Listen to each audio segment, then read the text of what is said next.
बिस्मिल्लाहिर्रहमानिर्रहीम। अस्सलाम वालेकुम। क्लास 10B1 में आपकी math teacher miss Faryal Ismail. आज फ्राइडे 5 जून 2020 है। फर्स्ट टर्म का हमने आगाज़ किया हुआ है। यूनिट 1 हम कर रहे हैं। क्वाड्रेटिक इक्वेशंस टॉपिक हमारा है। Revision of all the topics and miscellaneous exercise 1। जैसा कि आपको पता है ईद से पहले हमने एक वीक हमने क्लासेस ली थी और अब ईद के बाद से हमने चैप्टर 1 को कल कंप्लीट किया है एक्सरसाइज 1.4 के। आज हम 1 चैप्टर के कॉन्सेप्ट्स को रिवाइज कर लेंगे और साथ हम इसे करेंगे मिसलेनियस एक्सरसाइज 1। ठीक है, तो पहले अपनी बुक्स पर आ जाएं और ज़रा कॉन्सेप्ट्स को देख लें। जी गर्ल्स, सबसे पहले हमने क्वाड्रेटिक इक्वेशन की डेफिनेशन देखी थी। An equation which contain the square of the unknown variable quantity but not higher power is called a quadratic equation और an equation of degree second. ठीक है गर्ल्स, इसमें सबसे पहली बात तो ये है कि इसमें 2 डिग्री से बड़ी डिग्री नहीं होगी और ये सेकंड डिग्री इक्वेशन या क्वाड्रेटिक इक्वेशन कहलाएगी। तो मतलब ये हुआ कि 1 डिग्री इक्वेशन लीनियर कहलाती है, 3 डिग्री इक्वेशन फिर इसी तरह क्यूबिक इक्वेशन कहलाती है और अगर डिग्री 4 हो तो बाई क्वाड्रेटिक इक्वेशन कहलाती है।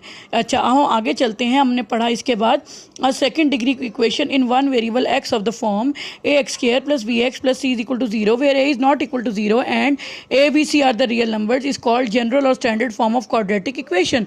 इसमें देखें गर्ल्स के आपकी अगर इक्वेशन इस फॉर्म में होगी जिसमें कि A is not equal to 0 and A B C are the real numbers, इसे कहा जाएगा जनरल और standard form of quadratic equation.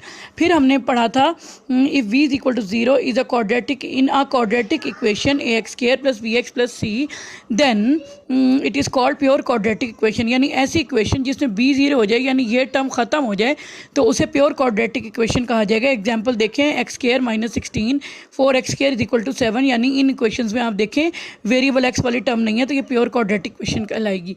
इसी तरह से साइड पर नोट देखें, if a is equal to 0 in A x square plus B x plus C then it reduces to linear equation V X plus C.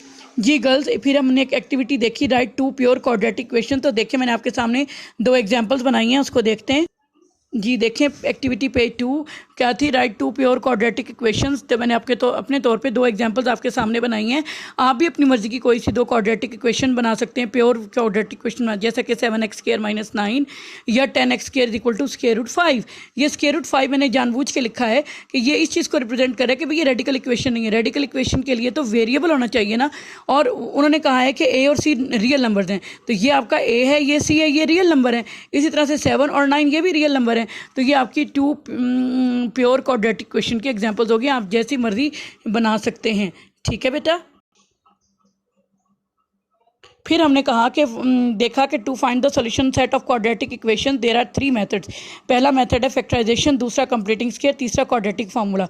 Factorisation हमने exercise 1.1 question 2 में try किया था और कंप्लीटिंग स्क्वायर हमने exercise 1.1 question 3 में practice किया था और क्वाड्रेटिक फार्मूला हमने एक्सरसाइज 1.2 में किया था और क्वाड्रेटिक फार्मूला की डेरिवेशन भी हमने की थी with the help of method of completing square. ठीक है।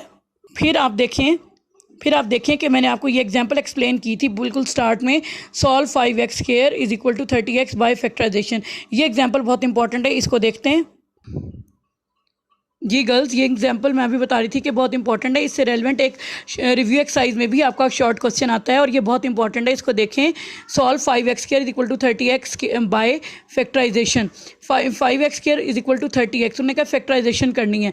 फैक्टराइजेशन मतलब हमें इस टर्म को लेफ्ट पे शिफ्ट किया, माइनस 30x हो गया। ठीक है, हमने ये देखे, मैंने नोट भी लिखा, which is not standard form of quadratic equation. Factorization से पहले हमारे पास, यानी हमने फैक्टराइजेशन करना हो, कंप्लीटिंग स्क्वायर करना हो या हमने क्वाड्रेटिक फार्मूला करना, हमारे पास सबसे पहले तो standard form of quadratic equation होना चाहिए। तो हमने इसको लेफ्ट पे शिफ्ट किया, हमारे पास आ गया 5x स्क्वायर माइनस 30x। अब कांस्टेंट इसमें नहीं है, standard form of quadratic here this is in standard form, लेकिन इसमें कांस्टेंट c जो है ना वो 0 है, यानी कांस्टेंट c की वैल्यू नहीं है। तो हम इसको फैक्टराइज कर लेते हैं। 5x is taken as common and x minus 6 left.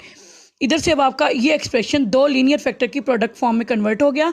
इनको 0 से इक्वेट करते हैं, x इक्वल्स टू 0 आ गया, x इक्वल टू 6 आ गया। Here x is equals to 0 and 6 are the roots of the given equation. ये गिवन इक्वेशन थी और सोल्यूशन सेट। फिर इसे मैंने आपको अपने तौर पे करके दिखाया था। कुछ लोग ऐसे इसको सॉल्व कर लेते हैं कि 5x square is equal to 30x और आप बोथ साइड पे x को डिवाइड कर देते हैं और 5x इज इक्वल टू 30 और x इक्वल टू 6 आ जाता है। यहाँ पर देखें, मैं एक चीज़ लिख रही हूँ, दिखा रही हूँ आपको, cancelling of x on both side. 5x² is equal to 30x mean loss of 1 root. यानी गलत, इसका मतलब ये हुआ कि आपने x से जब डिवाइड किया तो आप वेरिएबल x से डिवाइड नहीं कर सकते, आपकी एक रूट का नुकसान हो रहा है। यानी x इज इक्वल टू 0, इस मेथड को करने से x इज इक्वल टू 0 की रूट को आप नुकसान हो रहा है, उसको मतलब उसको आपसे गुम हो रही है, ये ज़ाया हो रही है, यूँ कह लें। ठीक है, तो आप लोगों ने वेरिएबल x से डिवाइड नहीं करना। आपने क्या करना है, सबसे पहले 30x को लेफ्ट शिफ्ट करना है, फैक्टराइज करना है, फिर इसको 0 से इक्वेट करना है, इसको 0 से इक्वेट करना है, और फिर क्वाड्रेटिक इक्वेशन की दोनों वैल्यूज़ को निकाल के सोल्यूशन सेट में लिखना है। ठीक है, आपने वेरिएबल x से डिवाइड नहीं करना। बाकी रिवीजन आपको सेकंड वीडियो में देती हूँ। ठीक है, इसको गौर से सुने, मैं इससे रिलेटेड क्वेश्चन भी करूँगी, और अभी रिवीजन कंप्लीट नहीं हुई, अगली वीडियो में मैं बाकी रिवीजन देती हूँ। Thank you so much.